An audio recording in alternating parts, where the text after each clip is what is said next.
आप सभी को सादर प्रणाम। मैं आदर्श चौधरी ग्रेड फर्स्ट सेमेस्टर की छात्रा हूँ। आज ज्योतिबा फुले की जयंती पर मैं कुछ ज्योतिबा फुले जी के बारे में बताना चाहती हूँ। जैसा कि हमारी दोस्त कविता और श्वेता जी ने बहुत कुछ बता चुकी है उनके जीवन के बारे में कि उनका जन्म 1831 में 3 जनवरी आज के दिन ही 1821 को सावित्रीबाई फुले जी का जन्म हुआ था। महाराष्ट्र के सितारा जिले के नया गांव में सावित्रीबाई फुले जी का जन्म हुआ था और वो एक दलित परिवार में उनका जन्म हुआ था।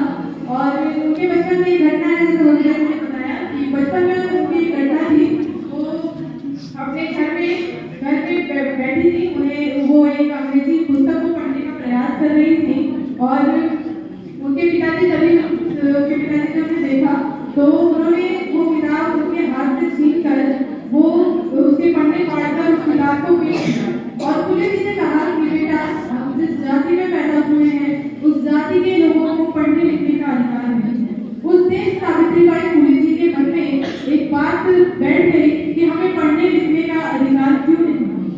उस दिन के बाद जो है तात्कालिक सामाजिक कुरीतियों के कारण सावित्रीबाई फुले जी का जो विवाह है वो 9 साल की उम्र में हो गया ज्योतिबा फुले जी से। और ज्योतिबा फुले और सावित्रीबाई फुले जी की जो आपसी समझ थी वो बहुत अच्छी थी और ज्योतिबा जी को जब पता चला कि उनके धर्मपत्नी पढ़ना चाहती हैं तो उन्होंने उनका पूरा सहयोग किया और उन्हें पढ़ाया। और क्योंकि उस समय जब ये चीजें हो रही थी तो 18वीं सदी का समय था और उस समय जो है महिलाओं का पढ़ना जो है वो पाप माना जाता था और हर एक सामाजिक कुरीतियां थी, जैसे विवाह निषेध था, छुआछूत थी, सती प्रथा थी, छोटी छोटी बालिकाओं का विवाह उस समय कर दिया जाता था जब उन्हें विवाह का मतलब भी नहीं पता होता था। छोटी छोटी बालिकाओं को का विवाह बड़े उम्र की लड़कों से कर दिया जाता था जिससे वो जल्दी विवाह हो जाती थी और पूरे विधवा बहिष्कार भी था समाज में, पूरे चीजों का सामना करना पड़ता था।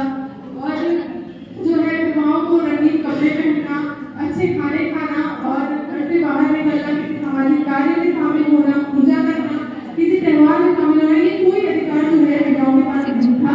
संपत्ति का अधिकार महिलाओं के पास नहीं था। उस तरीके जो को पढ़ाने का प्रयास किया, उन्होंने उन्हें पढ़ाया और मात्र 17 वर्ष की आयु आई है जब हम आज केवल इंटर पास हैं। उस आयु में सावित्रीबाई फुले जी ने एक स्कूल खोलने की और अपने जैसी बालिकाओं को पढ़ाने लिखाने का प्रयास किया और उन्होंने अपनी बालिकाओं को पढ़ाने का प्रयास किया ताकि वो अपने एक्सट्रीमिटी के बारे में समझ सकें और अपने लिए लड़ सकें। इसलिए उन्होंने 17 वर्ष की आयु में 5 सितंबर 1848 को एक स्कूल खोला, गर्ल्स स्कूल खोला और इसके बाद 1851 आते आते 2-3 स्कूल जो है बना दिए गए और कुल सावित्रीबाई फुले ने 18 स्कूल खोले थे।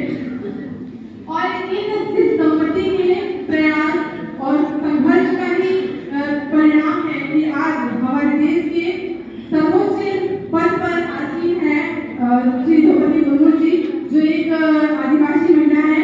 और ये हमें दिखाता है कि उनके जो संघर्ष है उसका परिणाम है और उनके संघर्ष है तो बेकार नहीं गए हैं। हमारे वित्त मंत्री निर्मला सीतारमण जी जो कि जिन्होंने स्नातक किया है अर्थशास्त्र से, परास्नातक किया है अर्थशास्त्र से, एमफिल किया है इंटरनेशनल स्टडीज से, अंतर्राष्ट्रीय अध्ययन से।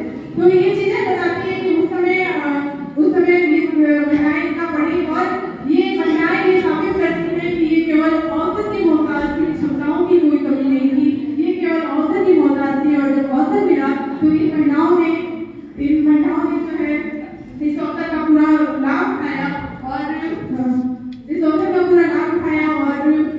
जो है सफलता के झंडे गाड़े। और उत्तर प्रदेश की